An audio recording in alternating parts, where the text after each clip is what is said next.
리플 XRP의 혁명 시니어 세대를 위한 긴 이야기.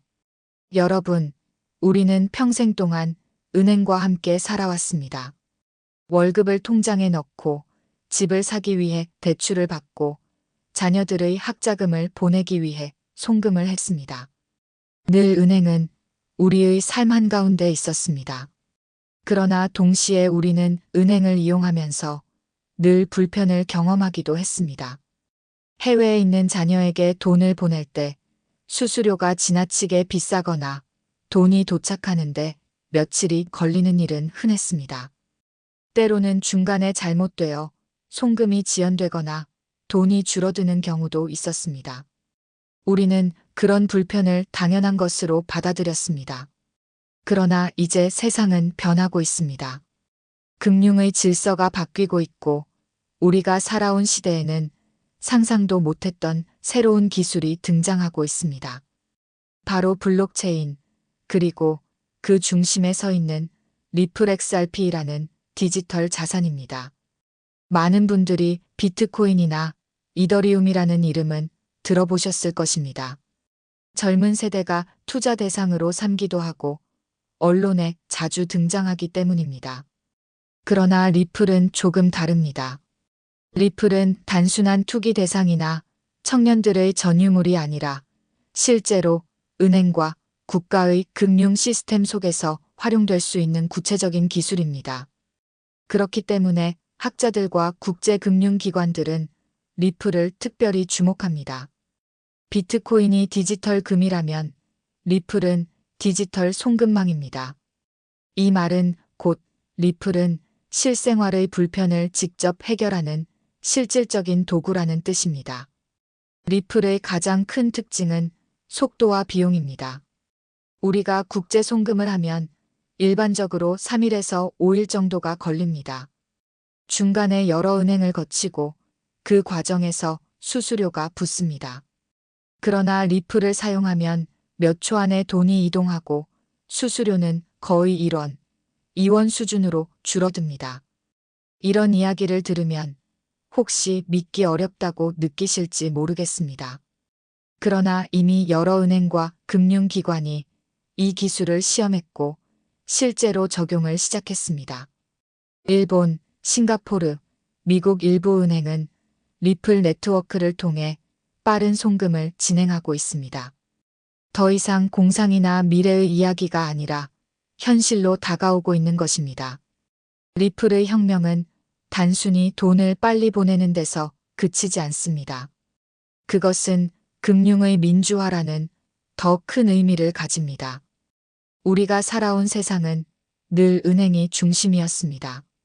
돈을 빌리려면 은행의 허락이 필요했고 송금을 하려면 은행의 규정을 따라야 했습니다.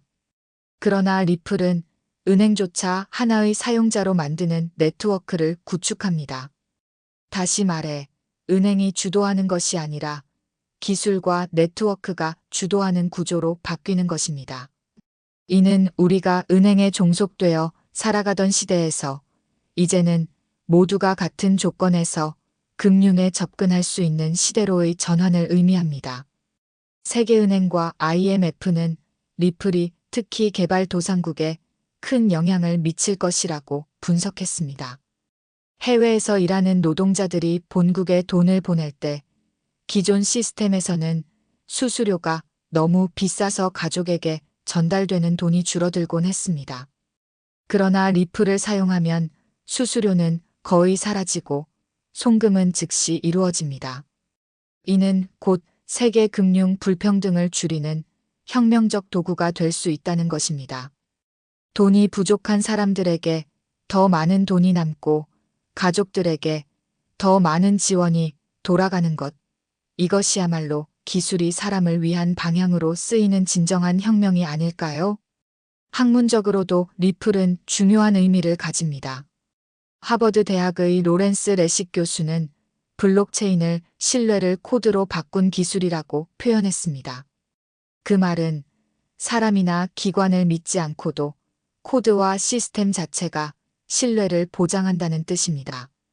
리플은 바로 이 원리를 실제 은행 송금에 적용한 사례입니다. 또한 돈 탭스콧의 저서 블록체인 혁명에서는 리플을 기존 금융 인프라를 대체하는 가장 현실적인 프로젝트라고 소개합니다.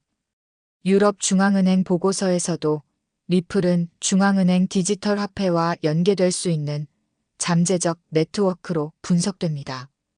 이 모든 것이 보여주는 사실은 리플은 단순한 가상의 화폐가 아니라 실제 금융 질서를 바꾸는 도구라는 점입니다. 여기서 시니어 세대가 주목해야 할 부분이 있습니다. 리플은 복잡한 암호화폐가 아닙니다. 그것은 새로운 형태의 은행입니다. 우리가 젊었을 때는 통장에 도장이 찍히는 것이 신뢰의 증거였습니다. 그러나 이제는 스마트폰 화면 속 몇 초 만의 송금 기록이 신뢰의 증거가 되고 있습니다. 리플은 바로 이 과정을 기술적으로 뒷받침하는 새로운 은행망입니다. 해외에 있는 자녀나 손주들에게 돈을 보낼 때 앞으로는 리플 같은 기술이 점점 더 쓰이게 될 것입니다. 낯설지만 머지않아 우리의 일상으로 들어올 것입니다. 물론 리플은 논란도 겪었습니다. 미국 증권거래위원회, 즉 SEC와의 소송은 큰 이슈였습니다. SEC는 리플이 증권으로 분류되어야 한다고 주장했지만 법원은 상당 부분에서 리플의 판매가 증권에 해당하지 않는다고 판결했습니다. 이 사건은 단순한 소송이 아니라 암호화폐의 법적 지위를 결정하는 분수령이었습니다. 결국 리플은 기술적 혁신뿐 아니라 제도적 혁신까지도 이끌어낸 셈입니다. 앞으로 암호화폐가 제도권 안에서 자리 잡아가는 과정에서 리플은 가장 중요한 선례로 남을 것입니다. 여러분, 우리가 살아온 세대는 전쟁의 폐허 속에서 산업화와 민주화를 이루었고 경제 성장을 만들어냈습니다. 그리고 지금 우리는 새로운 시대, 디지털 금융혁명의 문 앞에 서 있습니다. 리플은 단순히 젊은이들의 투자 수단이 아닙니다. 그것은 전 세계 금융의 문을 열어젖히는 새로운 은행, 새로운 질서의 이름입니다. 우리가 경험했던 기다림과 불편, 높은 수수료를 다음 세대는 알지 못할 것입니다. 왜냐하면 리플과 같은 기술이 이미 세상의 규칙을 바꾸고 있기 때문입니다. 어쩌면 새로운 기술은 낯설고 복잡하게 느껴질 수 있습니다. 그러나 결국 그 변화는 더 많은 사람에게 공평한 기회를 주고 세상을 더 편리하고 공정하게 만드는 방향으로 흐르고 있습니다. 리플의 혁명은 결국 사람을 위한 혁명입니다.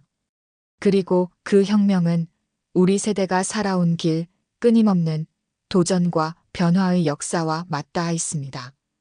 우리는 늘 새로운 것에 도전하며 살아왔습니다. 흑백 TV에서 컬러 TV로, 유선 전화에서 휴대전화로, 그리고 이제는 은행 창구에서 스마트폰으로. 리플은 그 변화의 연장선에 있습니다. 지금은 아직 생소하게 들릴지 몰라도 곧 우리의 자녀와 손주 세대는 이 기술을 너무도 자연스럽게 사용하게 될 것입니다. 그리고 우리가 살아온 경험과 지혜는 그들이 새로운 세상 속에서 흔들리지 않도록 든든한 버팀목이 될 것입니다. 리플은 우리에게 말합니다. 세상은 바뀌고 있지만 그 변화의 목적은 결국 더 나은 삶을 위한 것이라고. 그러므로 두려워하지 말고 열린 마음으로 새로운 혁명을 바라보라고. 우리 인생의 황혼에서 맞이하는 이 금융혁명은 단순한 기술의 변화가 아니라 사람을 위한 사랑과 배려의 또 다른 형태일지도 모릅니다. 여러분, 하나님께서 보시기에 심히 좋았더라 하셨던 창조의 순간처럼 금융의 세계에서도 더 좋은 질서가 만들어지고 있습니다. 리플의 혁명이 그 길을 열고 있습니다. 그리고 그 길 위에 우리 모두가 함께 서 있습니다.